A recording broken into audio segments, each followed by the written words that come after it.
Hi, boys and girls. Welcome back to the Apocablog. Day, 1439, I think, of thinking that, this doesn't come as any surprise whatsoever. Why don't we start with... There's a new study that indicates that, New York Times study finds that masks do not protect wearers, but you need to wear them anyway. New study from Danish researchers found that mask wearers were not protected from becoming infected by the coronavirus more than their maskless counterparts, contradicting the mainstream consensus, including that of the U.S. CDC. Researchers in Denmark reported on Wednesday that surgical masks did not protect the wearers against infection with the coronavirus in a largely randomized clinical trial. The Times reports in a piece titled, "The New Study, blah, blah, blah, blah." The study was comprised of 4,862 total participants. About half were directed to wear masks in public. About half? There's a reason you use even numbers, you dumb fuck. The other half were told not to. Through antibody testing, it was found that COVID-19 occurred in 42 participants, 1.8% who wore masks, and in 53 participants, 2.1% who did not. So basically, there is zero statistical difference there. Our study gives an indication of how much you gain from wearing a mask, said lead author Henning Bundgaard. Not a lot. And then, of course, we have to, because it's the Times, we have to just, make it absurd. The question the study was designed to answer is, do they work as personal protection, said Thomas Frieden, chief executive of Resolve to Save Lives and former CDC director. Great, that's credible. According to Frieden, the Times said the answer to that question was not teased out in the study and depends on what mask is used and what sort of exposure to the virus each person has. An N95 mask is better than a surgical mask, said Frieden. A surgical mask is better than a cloth mask, and a cloth mask is better than nothing. Well, but you see, we just proved that that's not true. But the New York Times has to say that because, like they say, masks don't work, wear them anyway. Well, the good news here is that a new study indicates that surviving the virus has 99% chance that it may give you long-term immunity via the New York Times, yet again. Immunity to coronavirus may last years. New data suggest how long might immunity last? Years, maybe even decades, according to a new study. The most hopeful answer yet to a question that has shadowed plans for widespread vaccination.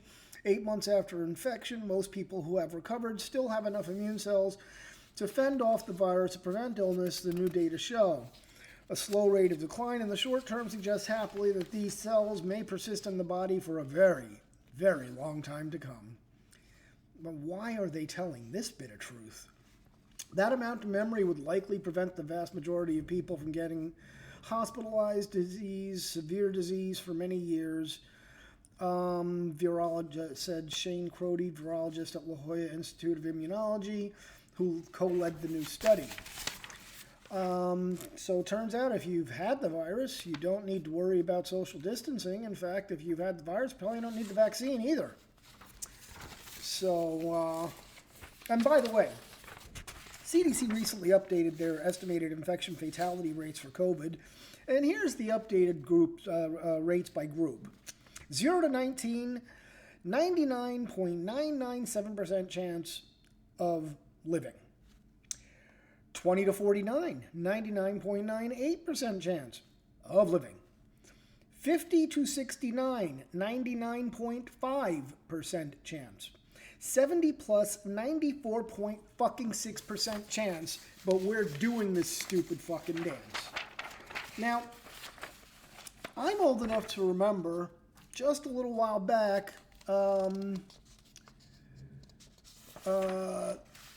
when everybody was running around and crying about how we had to stay home and wear our masks and all that other shit because coronavirus reinfections were on the rise and doctors can't explain them. So experts estimate that experts estimate that a novel coronavirus pandemic will be over in late 2021. Assuming vaccines and new treatments work, the virus may never disappear, and public will need to observe face mask requirements and social distancing well into 2021, even after vaccines become widely available, because vaccines won't be 100% effective. They won't block all infections. Even if they do offer protection, there's no telling how long that protection will last. So yeah, that was all the rage just a little while ago that, oh my God, that there's no immunity to this. And, here's scientists are reporting several cases of COVID-19 reinfection. Another case of COVID-19 reinfection discovered in a new study.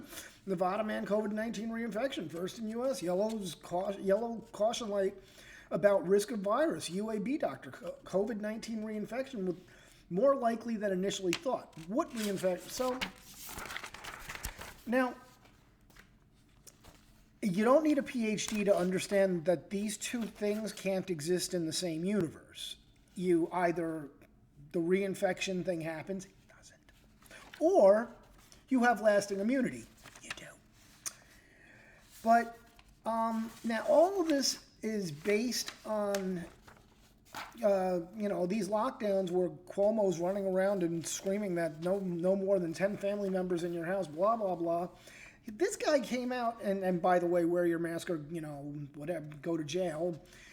Now, Cuomo was overheard saying, New York State, Andrew Cuomo admitted to Jewish leaders in leaked private phone call that the government's coronavirus initiatives are not based on science, but were based out of fear.